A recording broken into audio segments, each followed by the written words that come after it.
Dou-lhe as boas-vindas a este programa que hoje sai do formato normal. Entendemos que se justificava hoje termos esta conversa, tendo em conta o panorama atual da saúde em Portugal, todas as dúvidas que existem em relação ao futuro, à sustentabilidade do Serviço Nacional de Saúde e tendo em conta também tudo aquilo que tem acontecido ao longo deste último ano no que diz respeito aos recursos humanos, às greves e todas as dificuldades que têm aparecido no dia-a-dia da gestão do Serviço Nacional de Saúde. Para isto, para podermos ter esta conversa, convidámos João Marques Gomes, é investigador científico da nova ESBE e consultor de gestão na área da saúde, coordenador de Value-Based Healthcare da Universidade Nova de Lisboa e CEO da Nova Healthcare Initiative.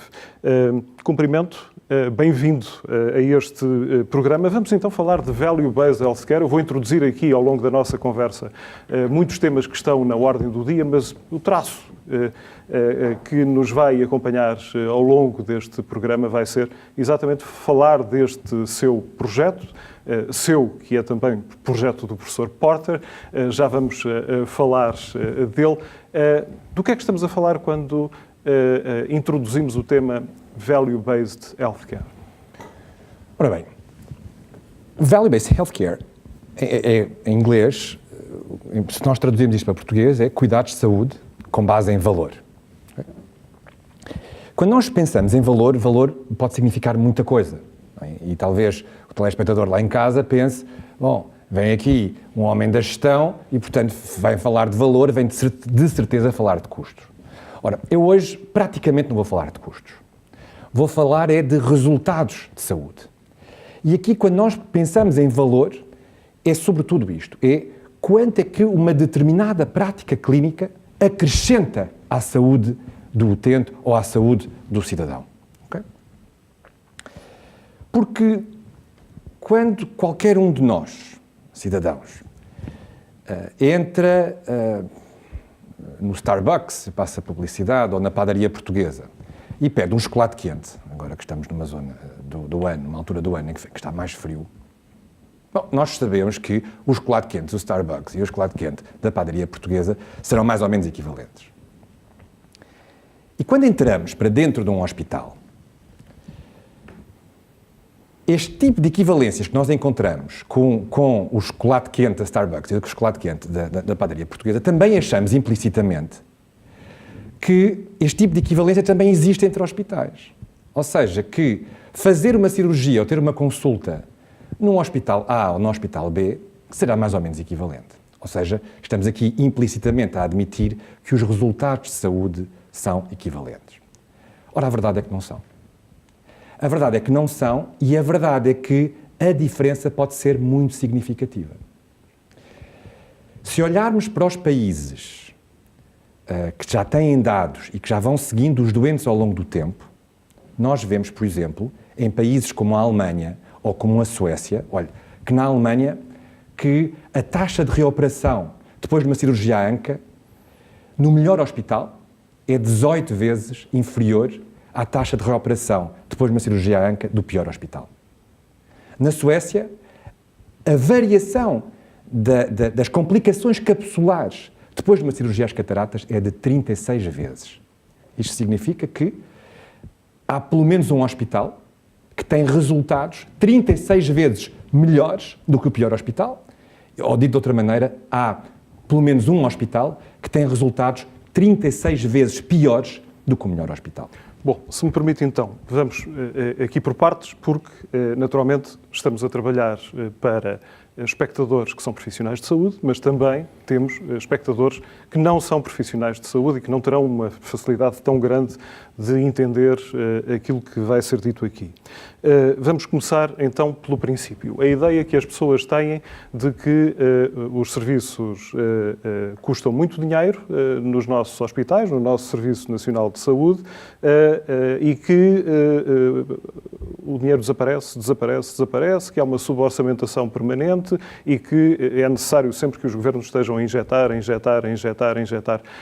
mais dinheiro no sistema para o sistema sobreviver. Esta é a imagem, este é o panorama atual. Quando falamos com a maior parte das pessoas, é esta a percepção que as pessoas têm. Aquilo de que se fala, quando se fala de value-based healthcare, não significa a mesma coisa que estar a gerir apenas para os números, mas gerir para os resultados e para as pessoas, correto? Nós temos que gerir a saúde para os resultados de saúde e para as pessoas. Repare, atualmente, a maneira como o sistema está construído e está focado no volume. E não está focado nos resultados de saúde, no valor acrescentado que uma determinada prática clínica traz. Repare, imagine este exemplo, que é o exemplo das duas aldeias. Imagine duas aldeias com duas populações iguais e que em cada aldeia existe um hospital. Então, imagine que na aldeia de cima, num determinado período de tempo, se fazem 200 cirurgias ao coração. E imagine que na aldeia de baixo se fazem, no mesmo período de tempo, apenas 20.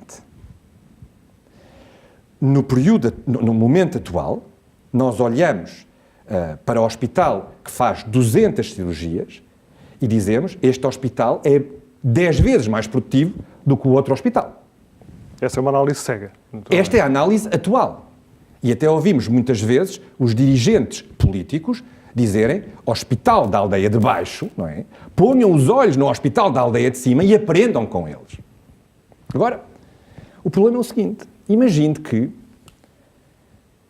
95% dos doentes que foram operados no hospital da aldeia de cima, dos tais 200, 95% dos doentes têm complicações pós-cirúrgicas. Imagine que têm infartos do miocárdio, que têm AVCs, o que obriga a novas cirurgias, a novos internamentos, a mais consumo de medicamentos.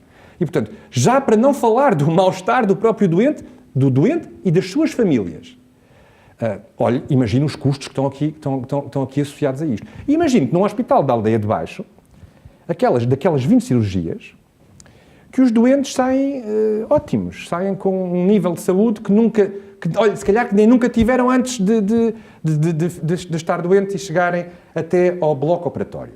A minha pergunta para si e para os telespectadores é, em primeiro lugar, onde é que os senhores gostariam de ser operados?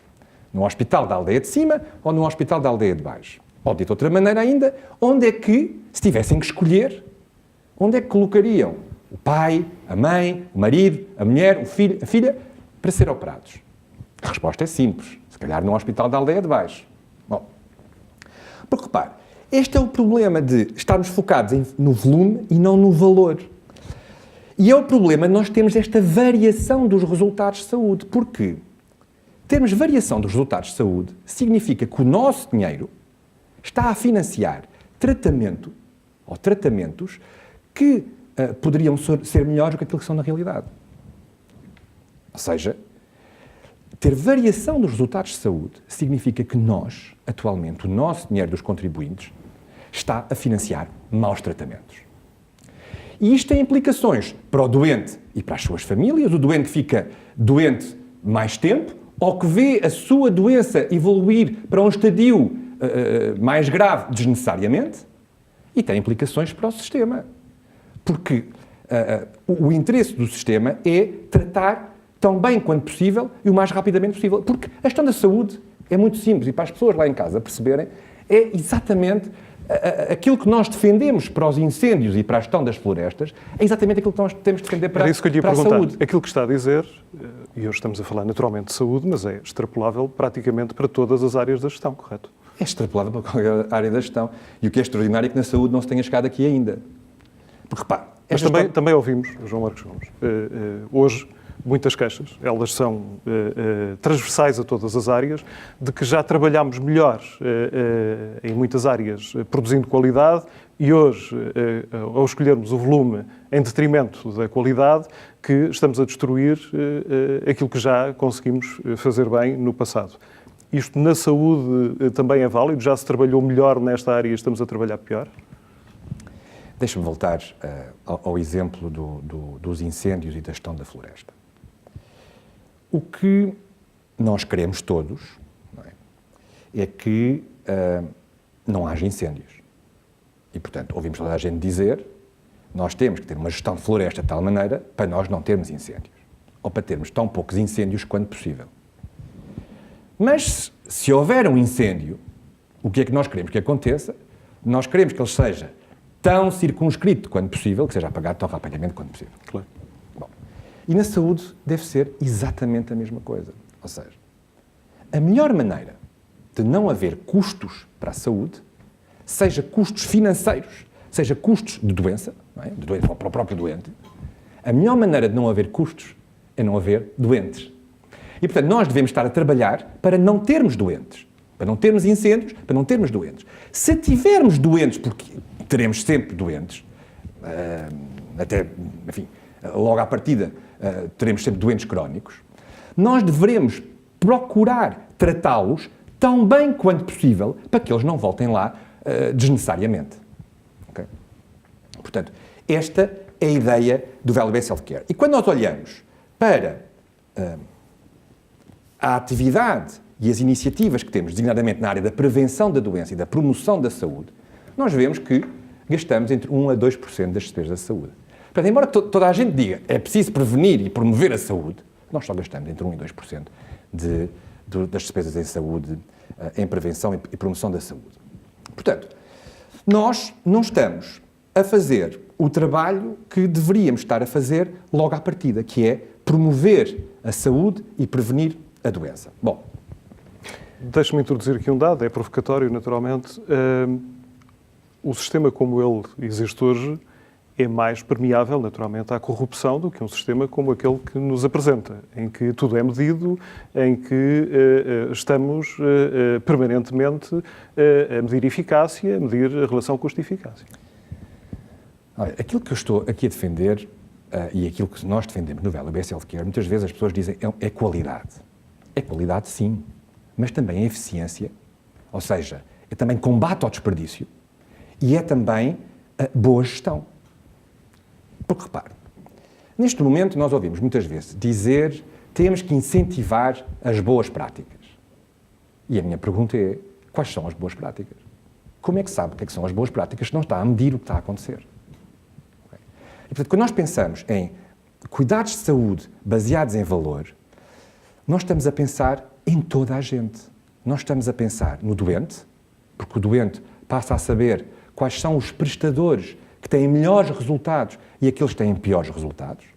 E agora numa lógica de livre escolha dos prestadores, bom, eu passo a escolher o hospital da aldeia de cima ou o hospital da aldeia de baixo em função dos resultados que dali advêm. Mas também é bom para o médico, porque, repare, em primeiro lugar para a referenciação. Como é que um médico referencia um doente para outro médico de outra especialidade?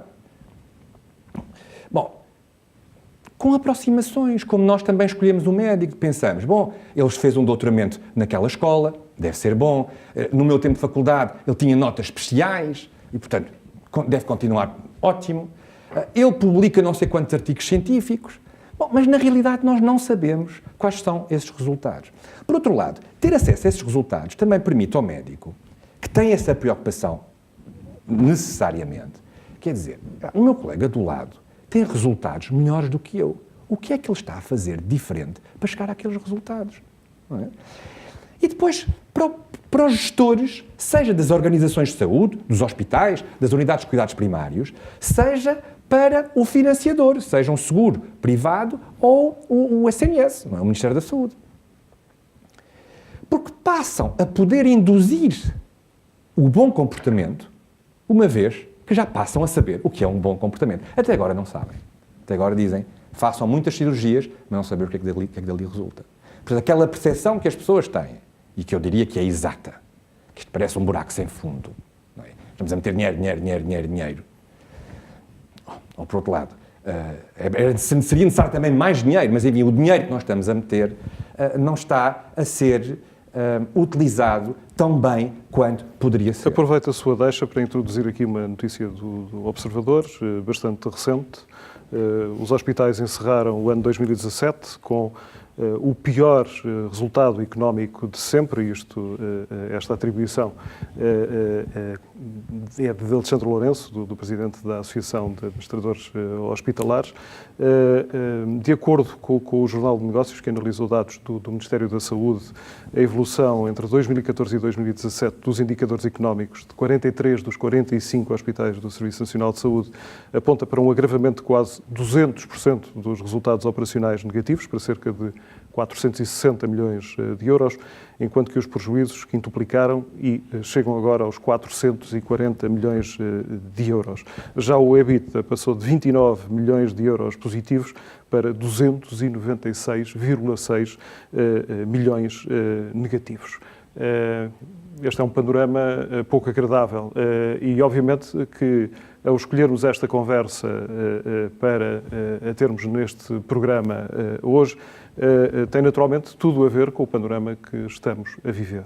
A questão aqui é, este sistema tem uma dimensão bastante grande, este Serviço Nacional de Saúde, o nosso Serviço Nacional de Saúde, e não tem sido fácil introduzir mudanças no Serviço Nacional de Saúde com resultados positivos nos últimos anos. Como é que se introduz o Value-Based Healthcare, convencendo toda a gente de que esta é a fórmula que pode fazer a diferença e introduzindo a nível nacional em todos os serviços? Bom, volto ao tema de há pouco, quer dizer, nós queremos... Deixa-me só dizer, é uma questão política apenas ou é mais complexa do que isso? Bom, será sempre uma questão política ou será sempre pelo menos uma questão de política? Okay? Aqui há várias maneiras de nós fazermos esta transformação. A primeira maneira é fazermos de cima para baixo, a segunda maneira é fazermos de baixo para cima. Dependendo dos políticos e dependendo de quem nos governa, teremos uma fórmula ou a outra. O meu contacto com os partidos políticos, até agora, tem feito com que eu percebesse que há vontade para as duas coisas. Ou seja, há políticos que gostariam de fazer já a transformação, de cima para baixo, dizendo, a partir de agora, nós vamos fazer isto, isto e aquilo, e, portanto, a transformação começaria a partir daí, tal como acontece, ou tem acontecido, segundo eu sei, num Serviço Nacional de Saúde, por exemplo, aqui ao lado, no Reino Unido, no país de Gales. Mas também pode ser de baixo para cima, ou seja, se os cidadãos perceberem a importância disto, os políticos depois vêem-se forçados, no bom sentido da palavra, a representar estes anseios dos seus cidadãos. E, portanto, o que é importante é que todos nós, não é, cidadãos, percebamos o que está aqui em cima da mesa e comecemos a pedir aos nossos representantes para eles próprios fazerem esta alteração.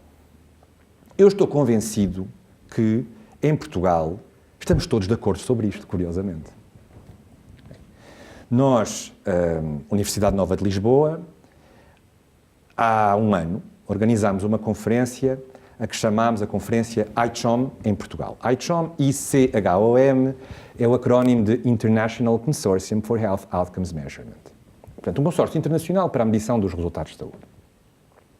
Foi uma organização fundada em 2012 pela Universidade de Harvard, pelo Instituto Karolinska, que é produtor de não sei quantos prémios Nobel, eles próprios, enfim, acolhem o prémio Nobel, e pelo Boston Consulting Group. Bom, e nós, Universidade Nova de Lisboa, juntámos 500 pessoas, representantes de todas as partes interessadas na saúde em Portugal, inclusive os decisores políticos. Na altura, o ministro Adalberto Campos Fernandes esteve presente a abrir e o secretário de Estado, Manuel Delgado, esteve presente na discussão durante a conferência. Estiveram também presentes deputados, representantes dos partidos com assento na Assembleia da República. Já agora, por curiosidade, a atual ministra Marta Temido estava presente? Bom, na altura, a atual ministra, julgo que ela não estava presente, mas a atual ministra tem conhecimento, sabe o que é Value-Based Healthcare e julgo, tanto quanto eu julgo saber, será favorável ou é favorável a este tipo de pensamento. Bom, Mas o que nós perguntámos às pessoas em 2017 foi exatamente isto, foi Portugal, será que a ideia de Value-Based Healthcare é uma ideia que a nós, enquanto país, nos interessa, sim ou não? E depois, como pergunta adicional, e esta é a ideia de ser ICHOM, era se nós queríamos avançar com os questionários do ICHOM ou não.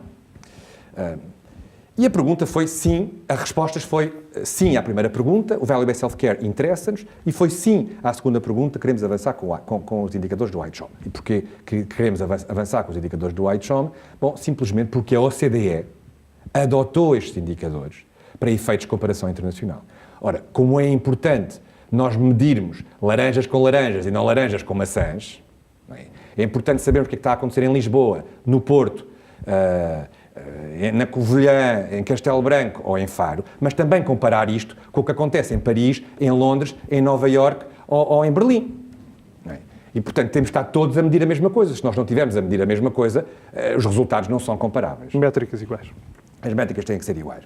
Bom, e, portanto, desta conferência, o que resultou foi exatamente isto, foi nós queremos avançar. E, efetivamente, Portugal tem avançado neste caminho. Nós vemos instituições privadas, como é o caso da Luz Saúde e como é o caso da José de Mel Saúde, que já estão a implementar o Value-Based Healthcare na prática, e vemos também instituições públicas, como é o caso do IPO do Porto, a fazê-lo e até a participar em programas internacionais de benchmarking, portanto, para efeitos de comparação internacional e para saberem qual é a posição relativa deles, seja ao nível do privado, seja ao nível do público. A própria ACSS, não é? A nossa Autoridade dos Cuidados de Saúde, já incluiu uma linha dizendo que o financiamento tem que também prever este lado, esta dimensão do valor. Bom, e portanto estamos a avançar, eu diria que Portugal está a avançar. Nós ouvimos frequentemente os bastonários, eu diria todos, desta área, da área da saúde, seja o bastonário da Ordem dos Médicos, falar dos resultados em saúde. Ouvimos a senhora bastonária da Ordem dos Farmacêuticos também falar em resultados em saúde. Ouvimos a senhora bastonária da Ordem dos Enfermeiros. Portanto, toda a gente está a falar... Todos concordam que este é o caminho? Todos concordam. Bastonário da Ordem dos Médicos, enfermeiros... Parece-me que sim. E de modo que, enfim, parece haver um consenso em Portugal no sentido de nós termos, se quiser... Porque esta ideia de Value-Based Healthcare, no fundo, é isto. É uma aproximação da gestão à medicina. É tão simples quanto isto. Okay? Um médico, à partida, ou globalmente, os médicos, à partida, já acompanham os doentes ao longo do tempo. Nós, na gestão, é que não o fazemos. Repare, o que acontece atualmente é o seguinte, é que, se for operado, se tiver uma cirurgia aberta ao coração, tem 30 dias de garantias. Espero que não. Isto contrasta com, se for ali ao lado, comprar um carro, tem pelo menos 2 anos de garantia. Se um carro for chinês, tem 6 anos de garantia. Está a ver? Agora, é óbvio, porque é que eu digo que tem 30 dias de garantia? Porque se a cirurgia, até ao 30º dia, se tiver algum evento que está relacionado com a cirurgia, ao 31º dia, é um evento novo. Okay? E o que nós precisamos é de saber o que é que acontece ao longo do tempo. E por isso, eu acho que em Portugal estamos a dar os passos certos. Se poderíamos ir mais depressa, podemos sempre ir mais depressa. Okay? Agora, na prática, que também é uma pergunta que às vezes as pessoas fazem, que é, eu já comprei a ideia de Value-Based Healthcare, como é que se faz na prática? Como é que esse conceito se consubstancia na prática? Bom, na prática isto significa que nós temos que ter resultados e, portanto, temos que acompanhar o que acontece ao doente ao longo do tempo. Precisamos de lhes fazer perguntas, portanto, são questionários, e temos de garantir que eles, doentes, respondem às perguntas ao longo do tempo. Portanto, aí há um processo de monitorização, pré e pós, e estamos a falar aqui de Big Data, correto? Podemos falar de Big Data, mas não temos que falar de Big Data. Claro que o Big Data provavelmente é para aqui que nós... é para aqui que nós estamos a dirigir. Mas não temos que nos falar de Big Data desta fase. Existe o que nós chamamos standard sets, não é? Conjuntos padrão do ICHOM, por exemplo, são questionários que resultam de um trabalho conjunto de equipas multidisciplinares e internacionais do mundo inteiro, não é? Inclusive os próprios doentes, e que olham para um conjunto de questionários que já existem e dizem, bom, esta pergunta eu acho que é muito importante nós termos, a outra pergunta do outro questionário também acho que é importante nós termos, e portanto juntam aquilo tudo, não é? E fazem o que eles consideram que são o conjunto mínimo de perguntas a ter para que se possam comparar a evolução dos doentes, e portanto a evolução das práticas clínicas em todas as geografias do mundo. Okay? E quando nós estamos aqui a falar de questionários, estamos também a falar de questionários e de perguntas, de dimensões que são aquelas que interessam ao doente. Dou-lhe o exemplo, este exemplo, que é o exemplo do cancro da próstata. Quais são as duas perguntas, ou as três perguntas que um doente faz? Primeira pergunta é, vou morrer ou não vou morrer? E depois há duas perguntas, que é, ok, então a probabilidade de eu viver é muito elevada, mas que vida é que eu passarei a ter daqui para a frente? E aqui as perguntas são duas, é, vou ficar incontinente e vou ficar impotente. Ora, nós precisamos de saber, nós doentes, nós sistema, precisamos de saber o que acontece num caso e acontece no outro. E quando olhamos para os dados internacionais, designadamente de uma clínica no norte de Hamburgo, que está apenas dedicada a cancro da próstata, que é a Martini Clinic, e que resulta da Universidade de Hamburgo, nós olhamos para a técnica que eles desenvolveram e olhamos para a cirurgia a céu aberto, que é a técnica standard na Alemanha ou na Suécia e em Portugal também, nós vemos, por exemplo, que a sobrevida há 5 anos, a probabilidade do doente estar vivo depois de cirurgia, apesar de 5 anos, é de 94% na Alemanha e na Suécia e é de 95% na Martini Clinic. E aí dirão, bom, a diferença não é muito significativa, e de facto não é. Mas quando olhamos para os indicadores que importam ao doente, para além da vida, naturalmente, mas que importam ao doente, e que é, será que eu vou ficar impotente ou será que eu vou ficar incontinente? Olhando para a incontinência há 1 ano, a probabilidade de incontinência há 1 ano, enquanto na Suécia 50% dos homens, 1 em cada 2 homens, fica incontinente passado 1 ano depois da cirurgia, na Martini Clinic são 6,5%. Enquanto na Suécia 80% dos homens fica impotente passado 1 ano, 8 em cada 10, 80%. Na Martini Clinic é menos de 35%. Isto não é indiferente.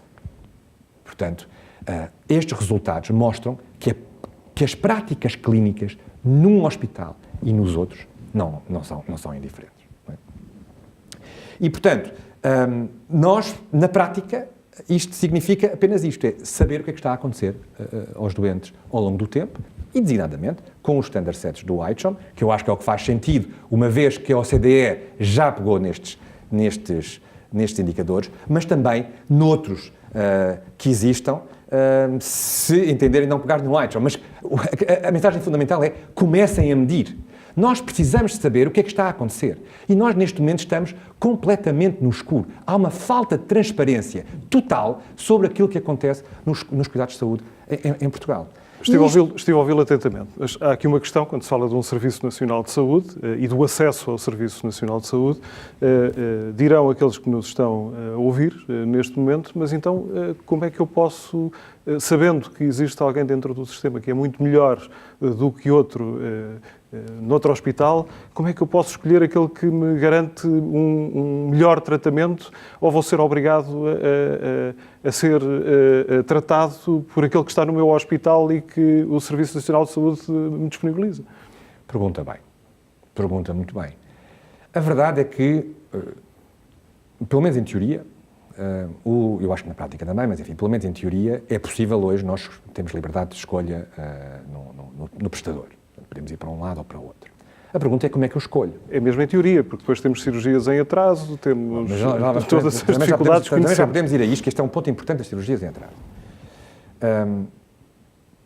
Agora, aquilo que diz tem toda a razão, porque, de facto, ainda que, em teoria, pelo menos, as pessoas possam escolher um prestador ou outro, a verdade é que as pessoas tendem a ir ao prestador que fica perto de casa. E, portanto, aquilo que está a dizer é totalmente verdade. À partida, só por isto, temos uma enorme desigualdade no acesso. Porque eu posso ter muita sorte e viver ao pé do hospital que tem os melhores resultados, ou posso ter muito azar e viver ao pé do hospital que tem os piores resultados. E como é que eu sei? Neste momento eu não sei. Okay? Neste momento eu não sei. A única coisa que eu posso fazer é tentar aqui uma aproximação. Dizem que o Sr. Doutor é muito bom, o Sr. Doutor é professor naquela universidade e é de certeza fantástico. Esteve não sei quantos anos no estrangeiro a fazer operações e é de certeza fantástico, mas a verdade é que não sabemos. Okay? Não sabemos. E depois pode haver aqui situações interessantes, como esta da Martini Clinic. Porque se nós perguntássemos às pessoas, lá em casa, disséssemos assim, ou na rua, antes de me ouvir falar dos resultados da Martini Clinic, quantas pessoas se lembrariam de ir para Hamburgo ser tratados? Eu diria praticamente nenhuma. Não é? Ou mesmo nenhuma. A não ser que alguém lhes tivesse dito, olha, que eles têm estes resultados de saúde. O que é que aconteceria? Bom, provavelmente, aqui em Portugal, iriam ao senhor professor doutor de um grande hospital central. Ou de um IPO, no caso do cancro da próstata, não é? No caso de um cancro. E, portanto, enfim, tenderiam a ir para um grande centro, Lisboa, Porto, Coimbra. Seria provavelmente o que a maior parte das pessoas faria. Aqueles teriam meios, se calhar procuravam centros internacionais. Se houvesse os resultados conhecidos, iam atrás dos resultados de saúde conhecidos. Se não, o que é que fariam? Bom, aquela é a Universidade X, ou a Universidade Y, de certeza que é fantástico, ou aquela é Nova Iorque, ou é Paris, ou é Boston, ou é Londres. Iam atrás disto. Mas a verdade é que isto não nos garante nada. Como nós estamos a ver, no norte da Alemanha, uma clínica, que agora é a maior clínica do mundo a fazer este tipo de cirurgias, mas no início não era, não é? Consegue estes resultados. E isto lembra-me, por exemplo, isto já para aqueles que podem dizer assim, bom, mas isto vai ser o fim dos hospitais pequenos. Pode não ser, até podemos ter boas surpresas. Outro dia, há uns tempos, um médico do Centro Hospitalar Universitário de São João dizia-me, eu mando os meus doentes serem operados para Mirandela. Para Mirandela? Então, mas, sou professor, está aqui no Centro Hospitalar Universitário de São João e está a mandar os seus doentes para Mirandela. E o médico responde, porque eu não conheço melhor médico do que aquele que está em Mirandela, naquela altura, agora já não está. Isto é para não toda a gente entrar para Mirandela. Para fazer esta cirurgia. Para fazer aquela cirurgia. E por isso, eu sei que os meus doentes saem de lá a dançar tango. Enfim, com as aspas que quiser pôr à volta disto. E, portanto, o médico que acompanha os doentes ao longo do tempo sabe que aquele outro cirurgião faz um trabalho fantástico e, portanto, manda para lá os doentes dele. A minha pergunta é quantas pessoas aqui em Lisboa ou no Porto iriam para Mirandela ser operados à partida? Bom, agora outra provocação. Estive a ouvi-lo desde o início a falar de tratamento de dados, de um acompanhamento de introdução de dados permanente, de métricas para análise de dados, etc. Mas estamos a falar de um Serviço Nacional de Saúde onde, há dias atrás, o bastonário da Ordem dos Médicos se queixava, admitindo recorrer inclusive aos tribunais, porque os médicos nem sequer conseguem trabalhar com o computador que têm à frente, porque as falhas informáticas são mais do que muitas nos sistemas informáticos das unidades de saúde. É mesmo uma provocação. Oh, ouça, no limite, a Martini Clinic, quando começou com pen and paper, ou com Excel, e, portanto, nós podemos começar desta maneira. É tentar perceber pen and paper, ou seja, uma caneta e papel, e começar a registar assim as coisas, ou num ficheiro Excel, e começar assim a registar as coisas. Vão-me dizer, bom, mas isto não é sustentável, se nós queremos fazer isso com toda a gente, não é sustentável, não é de todo. Bom, quer dizer, aquilo que está a acontecer no Serviço Nacional de Saúde, eu não quero entrar muito por aqui, eu prefiro estar a falar mais no Value-Based Healthcare e nas vantagens, mas há claramente o subfinanciamento. Bom, eu acho que sim, mas não podemos falar de uma coisa sem falar da outra, porque aquilo que se pretende é que, uma coisa melhora a outra. Mas é que a questão é, nós vivemos, de facto, tempos dos diabos, não é? Ou que os diabos aparecem ou não aparecem, mas são tempos difíceis. E agora, a questão fundamental é, por cada euro gasto, nós temos de garantir que ele está a ser gasto no melhor sítio possível, que ele não é esbanjado. E neste momento isto não está a acontecer. Okay? E, portanto, nós todos, na nossa vida, nas nossas finanças pessoais lá em casa, cada euro, e algumas famílias sabem isso mais do que outras, não é? Fazem render o euro. É? Nós temos que fazer render o euro na saúde. E, portanto, temos que aplicar cada euro ao gasto da melhor maneira possível. Seja na prevenção, em primeiro lugar, e quando chegarmos ao tratamento, nós temos de garantir que temos o melhor tratamento possível. E, portanto, a única maneira de garantir que tem o melhor tratamento possível é medir o que está a acontecer. Falou há pouco da Luz Saúde e da José de Melo de Saúde como empresas onde este... Também falei do IPO do Porto. E do IPO do Porto também. E também podia falar do São João no Porto. E do São João no Porto. Falo-nos destes casos práticos, destes casos portugueses, onde o Value Based Healthcare já mostrou resultados. Bom, são organizações de saúde que começaram a implementar estes questionários e que vão recolhendo essa informação ao longo do tempo para perceber o que é que eles estão a fazer bem ou o que eles podem fazer ainda melhor. Porque esse também é um assunto que é importante referir. O Value-Based Healthcare, esta ideia de Value-Based Healthcare não é uma ideia de trazer uma espada e de colocar a espada em cima da cabeça das pessoas. Longe disso. Nós queremos maximizar, ter tanto proveito por cada euro gasto quanto possível. E por isso, como é que nós melhoramos valor? Nós melhoramos valor de três maneiras, que é, para um determinado nível de custo, melhoramos os resultados, e é sobretudo nisto que nós temos estado aqui a falar. Outro é, para um nível de resultados, diminuímos os custos, ou então diminuímos custos e aumentamos resultados. Mas o aspecto fundamental aqui para a conversa de hoje que eu queria trazer era o aumentar os resultados e saber e aprendermos com todos, aprendemos uns com os outros. E é isto que o IPO do Porto está a fazer, é isto que a Luz Saúde está a fazer e é isto que a Zé de Mel de Saúde está a fazer. Ou seja, eles têm os seus próprios resultados, olham para eles, evoluem internamente e até todos eles já estão a participar em programas de benchmarking internacionais para dizer como é que nós nos comportamos a nível internacional. E isto faz toda uma diferença. Se tivesse que escolher o melhor exemplo no mundo neste momento de aplicação do Value-Based Healthcare, qual é que escolheria? Há vários exemplos no mundo onde há aplicação... Há nos Estados Unidos, mas há na Europa, há bastante na Europa. Nós vemos isto no Reino Unido, nós vemos isto nos Países Baixos, nós vemos isto em Espanha, aqui ao lado, vemos isso nos Estados Unidos, com certeza, porque as pessoas, às vezes... Por exemplo, escolhendo os Estados Unidos, são claramente diferentes da nossa realidade por terem uma relação com a disponibilização da prestação de cuidados de saúde a todos, diferente daquilo que nós temos em Portugal. Como é que tem funcionado nos Estados Unidos? Nomeadamente, sei que existe um caso no Texas que gosta de citar. O caso de Texas Children, sim. Um hospital pediátrico do Texas, em Houston, é de facto um exemplo que eu gosto de citar, porque é um exemplo que parece impossível. Antes de se introduzirem estas métricas, naquele hospital, em Houston, para uma determinada cirurgia, a taxa de mortalidade das crianças que iam para o bloco operatório era de 100%. Portanto, todas as crianças que entravam naquele bloco operatório morriam.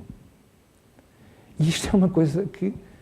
A primeira vez que eu ouvi isto no Texas, em Austin, na Universidade do Texas, em Austin, eu não queria acreditar, isso não é possível. Para aquela cirurgia, todas as crianças morriam. E depois eu cruzei-me com profissionais de lá, designadamente uma enfermeira que trabalhava lá, que me disse a situação é tão grave que a primeira criança que sobreviveu não tinha cama, porque as enfermeiras já sabiam.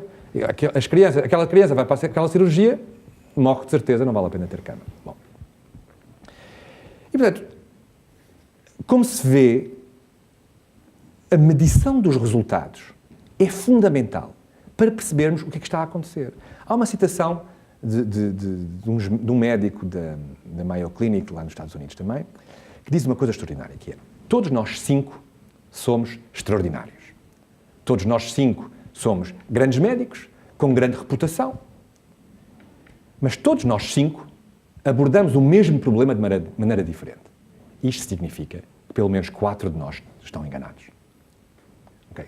E nós, sem medir resultados, nós não conseguimos saber quem é que está enganado e quem não está enganado.